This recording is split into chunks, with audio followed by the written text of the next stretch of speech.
Sa totoo lang, wala naman talagang nakakaalam kung kailan matatapos itong problema sa buong mundo. Wala makakapagsabi kung paano mapatigil to, pero may isang pamamaraan lang talaga ang alam ko kung paano matapos itong problema natin, kundi ang magdasal, bumalik loob sa Diyos at magkaroon ng pagkakaisa ang bawat isa. Kasi sa panahon ngayon, wala kang makakitang pagkakaisa. Tulad na lang ng ganito na nga ang sitwasyon, marami pa rin naglalaban-laban, marami pa rin nagbabangayan, nagsisisihan, nagrereklamo. Pero marami naman talagang dahilan nga naman, may kanya-kanyang opinyon, may kanya-kanyang dahilan kung bakit nagkakaganoon ang mga tao. Diba? Hindi rin natin masisisi. Pero sana sa ganun pa man, sa ganitong sitwasyon, magkaroon pa rin tayo ng pagkakaisa. Matuto tayo mag-appreciate sa mga bagay na natatanggap natin sa panahon ngayon. Kasi hindi man sapat, pero at least meron. At sana yung mga taong yung mga taong talagang nangangailangan, lalong nangangailangan, na sa panahon na wala pang ganitong krisis, may mga tao naman talaga na halos pa lang makakain, halos pa lang makakain ng 3 beses sa isang araw. Sana sila yung mapansin. Kasi kung tutuusin, marami talagang kawawa ngayon sa bawat panig ng hindi lang sa bansang Pilipinas, sa buong mundo. Sana sila yung mabigyan talaga ng pansin. Kawawa. Ang dami ko nakikita talaga na kawawa. Pero iba, bilang isang concern man lang, na isi-share natin yung mga videos nila, yung mga hinaing nila, para naman lang mapansin ng mga kung sino man ang pwedeng tumulong. Pero sana wala nang sisihan, or talaga mas marami ang ayaw sa lockdown. Pero ito yung pinaka-the best na kailangan gawin ng gobyerno para nga matigil itong pagkalat ng virus. Para naman sa kapakanan natin to Kaya sana yung iba sumunod na lang para sa kapakanan ng bawat isa, lalo na yung sa pamilya natin. Kasi hindi to biro. Although meron na sinasabi na gumagaling ang virus, pero mas maganda pa rin na huwag tayong tamaan ng ganung virus.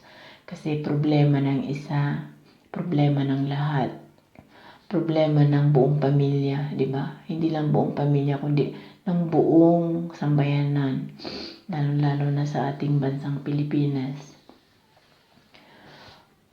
Nakakalungkot lang kasi mas iniisip pa ng iba na yung pansariling pansariling opinion. Pero kapag inisip mo talaga o i-analyze mo talaga kung bakit nagkaroon ng lockdown, ay dahil din sa atin lahat. Pero sana naman din yung mga tulong na dapat iabot sa bawat pamilya, sa lahat-lahat. Kumbaga, alam naman natin, sa panahon ngayon, walang mahirap, walang mayaman. Ibig sabihin nun, kahit mayaman ka pa, kakapitan ka pa rin ng ganitong sakit. Walang pinipili ang sakit na ito kung sino ang matatamaan. Kaya sana lahat tayo ay sumunod na lamang po sa ng diniklara ng gobyerno para matigil na yung ganitong problema sa ating bansa. Pero sana po yung mga tao naman na nangangailangan, sana maibigay naman yung lahat na manggagaling sa gobyerno, no? Kung tutuusin, hindi naman nagpapabaya ang gobyerno kasi alam naman nila yung mga pangailangan nating mga Pilipino, lahat na tayo nangangailangan kahit saan. Sana yung mga yung mga responsable na magbigay ng tulong, sana naman po wag nang pahirapan yung mga tao na mabigyan ng tulong. Wag na silang pahirapan kasi makikita mo ngayon sa lahat ng halos lahat, hindi naman lahat, sa halos lahat ng lugar ngayon ay nagkakaroon ng problema dahil lang sa nanggagaling sa gobyerno, kung ano yung sinabi ng gobyerno pagdating sa mga lugar o barangay. Iba na yung nagiging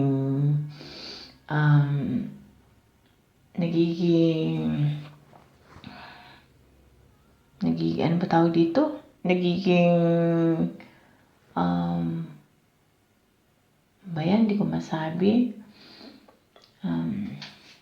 Nagiging sitwasyon o nagiging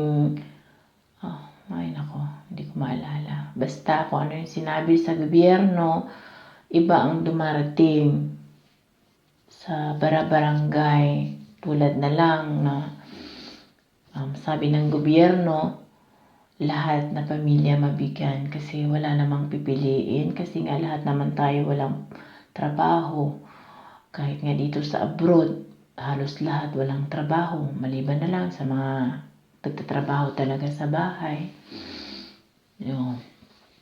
Pagdating sa barangay, sasabihin dapat single mother lang, single father, o di kaya sasabihin ng iba isang pamilya, sa 3 pamilya, maghati-hati dun sa kung magkano yung ibinigay ng gobyerno. Diba? Doon nagkakaroon ng problema at nagkakaroon ng reklamo ang mga tao kasi para sa kanila yun eh. Kumbaga, kaya hindi rin nila masisi kung magbubunga nga o gagawa ng mga hakbang na hindi karapat-dapat, diba? Pero sana naman sa mga barangay officials, hindi naman lahat, pero meron naman talagang mga officials na talagang ginaganapan nila yung mga responsibilidad nila para tumulong sa mga tao. Meron pa nga na sariling pera na nila itinutulong nila sa kapwa nila. Sana ganoon na lang para walang mahirapan. Kung tutuusin itong problemang ito,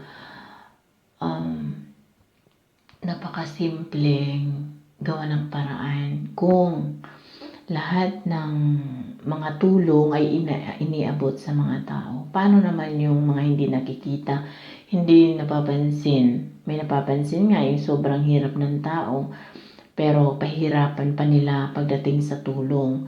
Maraming fill upan, kailangan makapasa ka sa interview. Yung bang nakakagalit din kasi nakikita mo yung mga tao na kawawang-kawawa sila. May mga bata, may mga anak. Tapos parang ramdam mo yung puso talaga nila na kahit sino naman, 'di ba? Kapag gutom ka, lahat gagawin. Lalo na makita mo yung mga anak mo na nagugutuman. Siyempre, gagawa ka ng paraan. Kung wala na talagang magawa ng paraan na maganda at walang tumutulong sa'yo, doon ka na nakakapag-isip na yun ng gumawa ng masama. Sana wag naman itong hahayaan na mangyari sa atin kasi may mga nangyari ng ganito. Yung bang tapos huhulihin sila dahil lumabag sila sa batas na pinairan. Pero sana bigyan naman sila ng pansin, ibigay yung mga pangailangan. Kung ano man po, sana yung galing sa gobyerno, ibigay na ng diretsyo sa kanila. Bakit kailangan pa fill up ka ng ganito, ganyan? pahirapan ka pa, makakapasa ka pa sa ano. Alam naman niya, nagsisensus naman kung tutusin. Alam kung ilang pamilya meron sa barangay. Kung, di ba, kung may mga bago namang lipat sa ganitong barangay, di ba? Mga transfer, mga nagtatransfer, di ba? Agad-agad na naibibilang sila kung pang ilan na silang pamilya sa ganitong barangay. Kaya sana huwag naman na silang pahirapan. Nakakalungkot talaga isipin, ano? Hindi natin alam kung kailan matatapos itong ganitong sitwasyon. Kahit dito sa abroad, mas marami rin kawawa kasi nga ang daming nawala ng trabaho. Kung lockdown sa Pinas, lockdown din. Kahit saan naman, buong mundo naman eh. Tapos, meron pang sasabihin, abroad yung asawa, hindi pwede bigyan. Nag-uupa, hindi pwedeng bigyan ng kung ano man po yung mga binibigay na tulong, di ba? Parang napakasaklap isipin na wala naman dapat pipiliin dahil halos lahat walang trabaho. Kapos sa mga pangangailangan. Sana kung nai-budget naman na ng gobyerno, kung ilang pamilya ang magkakaroon nito, ibigay naman na kaagad. Hindi, wag na pahirapan yung mga tao. Ang masakit lang kasi pagdating sa mga barangay, pagdating sa mga tao, sasabihin nila kung ano, iba na ang makakarating, iba na yung impormasyon pala na dumarating sa atin. Yung bang, sana maging masaya na lang tayo sa mga tulong na ibibigay sa mga tao dahil kung tutusin, pangangailangan nila yon at ang hirap makakita ng taong gutom. Kahit makita mo lang sa Facebook na kinakailangan ng tulong yung mga anak ko na makain kasi hindi rin sila makakalabas, makahanap buhay. Kahit ngayon mga nagbabasura noon na kahit pa paano kakain sila, ngayon wala na kasi nga bawal nang lumabas. Sana yun ang mas bigyan ng pansin ng natin na mabigyan sila. Kung tutusin, walang problema sa gobyerno. Nagbibigay sila ng tulong kahit pa paano. Sana naman yung mga paulit-ulit, no? Yung mga responsable na magbigay ng tulong o sila yung nakakatoka doon na magdala ng tulong sa bawat pamilya. Sana naman wag na nilang pahirapan yung mga tao. Dahil hindi na natin kailangan interviewin ang mga tao kung tutuusin na kung ganito ganyan para makapasa sa interview bago mabigay yung ibinibigay ng gobyerno. Dahil mula sa gobyerno, lahat bigyan. Wala lang pahirapan, di ba? Kasi kailangan mo pa mag-interview, tanungin ng ganito ganyan, ilan kayo sa pamilya. Samantalang alam naman natin lahat-lahat na kailangan nila ang tulong dahil nga walang hanap buhay, walang trabaho, bawal lumabas, di ba? Ang ano pa, no? Meron pa rin nagrarally. Hindi naman natin kailangan magrally kasi sa buong mundo, mapanood mo pa lang sa mga news, tulad na lang sa Italy. Di ba nga, nahuli sila sa talaga na maging aware sa virus na ito. Libo-libo ang namatay.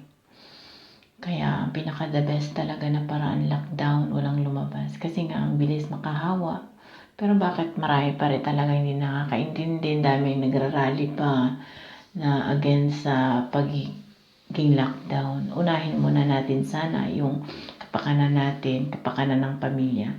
Dahil isipin mo, kapag once nagkaroon ka at nahawaan mo rin, nakapaghalubilo ka sa pamilya mo at nahawaan sila, tayo pa rin ang kawawa. Yun na lang sanang isipin natin. Ang mahalaga na i-lockdown, tapos gumagawa na ang gobyerno kung anong tulong dapat ipaabot sa ating lahat. Kahit paano, oo nga, hindi perpekto, at least meron tayong natatanggap at nagkakaroon ng aksyon para mabigyan tayo ng tulong. Kasi kapag once na hindi tayo nakiksang-ayon sa lockdown at matigas pa rin ang ulo natin habang gumagawa ng paraan ng gobyerno na bigyan tayo ng tulong, tapos nasa labas tayo, imbes na ang problemahin ng gobyerno ay magbigay ng ang tulong, kahit sabihin natin hindi nga naman sapat, marami pa rin nagre-reklamo, at least hindi kumakalat ang virus. Kapag once nagkaroon na tayo ng virus, palayo lang tapos magkahawa-hawa sa pamilya, another problema ng gobyerno, another problema ng natin, hindi lang gobyerno kundi natin. Kasi kapag once na ilagay ka sa hospital na hindi ka dapat makita ng pamilya mo, wala ka na nga makain, dahil nga sinasabi, huli ang tulong, huli dumarating ang tulong, malulungkot ka pa dahil malayo ka sa pamilya mo. Kung tutuusin, kapag inisip mo ito, sobrang lungkot talaga. Sobrang hirap na magiging sitwasyon natin kapag nagkaroon tayo ng ganitong sakit. Diba? Kaya hanggat maaari, sana pilit nating unawain o intindihin na itong lockdown na ito ay para sa buong katauhan, sa atin lahat-lahat, para maiwasang kumalat at imbis problemahin na lang natin yung mga kain natin, kahit paano may mga paraan pa rin. Kanya-kanyang paraan na lang habang inaantay natin yung tulong sa gobyerno. Kanya-kanyang paraan kung paano makakain. Tulad na magtanim-tanim muna tayo ng mga gulay-gulay. Yung bang hanggang matapos yung quarantine. At the same time, nag-aantay tayo ng tulong. Although late nga, pero kapag may dumating naman, salamat na lang din tayo. Alam naman natin na matatapos ito sa pamamagitan ng pagkakaisa natin, sa pamamagitan ng pagkakaroon ng disiplina sa bawat isa, at sabay-sabay magdasal sa Panginoong may kapal. Kasi nga, sabi nga naman nila, praying is better than complaining. Dasal lang talaga, as in dasal. Kasi wala naman makakapagsabi talaga kung kailan matatapos ito kundi ang Diyos lang. Siguro, sa paniniwala ko lang, sa iniisip ko lang, hanggat walang nakikita yung Diyos na nagkakaroon tayo ng pagkakaisa, wala tayong malasakit sa kapwa. Tulad niyan, yung mga tulong na dapat iabot sa mga tao, yung iba ibinubulsa pa. Diba? Paano makikita ng Diyos na meron pa? Totoo lang, napakahirap. Lalo na sa amin, mga OFW, kasi malayo kami sa pamilya namin. Yung bang iniisip mo na lang na sana kasama mo yung pamilya mo. Kasi hindi mo alam, hindi naman sa hinihiling natin. Kahit ako, o sino man dito, isa sa mga OFW na malapit sa pamilya na magkaroon sila ng ganitong sakit. Napakahirap kasi malayo sa pamilya. Nakikita mo yung mga nakaranas na ilagay sila sa hospital na kung saan walang pwedeng magbisita, hindi pwede makita mo isa sa pamilya mo. Kumbaga napakalungkot, ay mamamatay ka. Napakasakit man sabihin ito, pero kapag namatay ka na mag-isa, yun ang pinakamasakit na mayayari sa buhay mo. Hindi mo makita yung pamilya mo. Kahit sino naman takot pero wala tayong choice kundi magdasal. Kasi wala namang makakatulong sa'yo kundi yung nasa itaas. Dapat magkaroon ka ng pananampalataya talaga para mapanatag yung loob mo na maging okay yung pamilya mo. Kasi ang hirap, iniisip mo yung sarili mo dito, iniisip mo na yung mga pamilya mo doon. Hindi lang mga anak mo, asawa mo, hindi lang nanay mo, mga kapatid mo, mga pamangkin mo, mga kamag-anak mo, diba? Iniisip mo talaga yun at napakahirap bilang isang malayo sa pamilya, sa totoo lang. Kaya sana lahat tayo magkakaroon ng pagkakaisa man lang tulad niyang lockdown, sana matuto tayong sumunod. Dahil kapag once nahawa ng isa at halubilo ka sa iba, may posibilidad mahawaan sila, mahawaan ang pamilya nila, mahawaan yung ibang tao, di ba? Sana, kasi ito ang pinaka-the best naman na pamaraan talaga na tumigil sa bahay. Siyempre marami pa rin magsasabi anong gagawin sa bahay kung walang tulong, di ba? At sana rin yung mga responsableng maghatid ng tulong, wag nang pahirapan yung mga tao nang sa ganun hindi rin sila mapilitang lumabas, humanap ng pagkain, pera o ano ba yung mga pangangailangan nila. Ganun lang sana yun eh. Kaya hindi mo rin masisisi yung iba. Anong gagawin mo nga naman sa loob ng bahay kung nakikita mo yung mga anak mo, pamilya mo nagugutom, di ba? Sana yun din ang iisipin ng iba, yung mga tulong na dapat ibigay, sana may bigay na rin para hindi na tayo magkagulo pa. At sana huwag natin kakalimutang magdasal sa Panginoong may kapal, magbalik loob tayo at hilingin natin na sana na may matapos na itong problemang ito. Yun ang pinaka-the best na paraan para maging okay na ang lahat. Kasi buong mundo na ang nagsasuffer ng ganito, hindi lang sa bansa natin. Diyos ko, sana po, Panginoon, naway matapos na ito lahat. Magkakaroon ng kapayapaan ang buong mundo. At matuto naman ang balik ng loob sa inyo ang buong sambayanan. At sana po ay bigyan nyo kami ng pagkakataon na magkaroon kami ng panahon ulit at magkaroon ng pananampalataya ulit sa iyo. At humihingi po kami ng kapatawaran kung ano may mga kasalanan o pagkakamali na gawa namin sa buong buhay namin. At alam namin na hindi nyo kami pababayaan, Panginoon. At alam na din namin na sa amin ang susi kung paano matigil ang ganitong problema dito sa buong mundo. Maraming salamat at kahit paano sa panahon ngayon, ginagabayan niyo pa rin kami.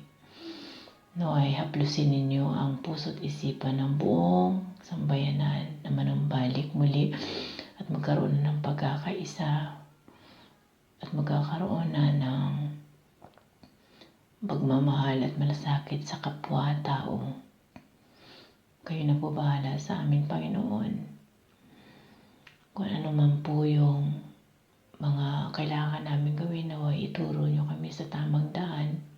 Nang sa ganon ay manumbalik kami muli sa inyo. Maraming salamat, Ama, sa mga biyaya at sa mga pagkakataon na ipinagkakaloob niyo sa amin. Panginoon, alam namin na nakikita ninyo ang naging sitwasyon namin sa panahong ito. At alam din namin na may dahilan kayo kung bakit hanggang ngayon hindi pa natatapos ang ganitong problema sa amin. Dahil nais nyo lang ang magkaroon kami ng pagkakaisa at muling magkaroon ng pagmamahal sa kapwa bilang magkakapatid sa mata ninyo. Naway inyo kaming bigyan pa ng pagkakataon na magkaroon po kami ng dapat naming gawin at maituwid namin ang aming mga pagkakamali. Maraming salamat po. Amen.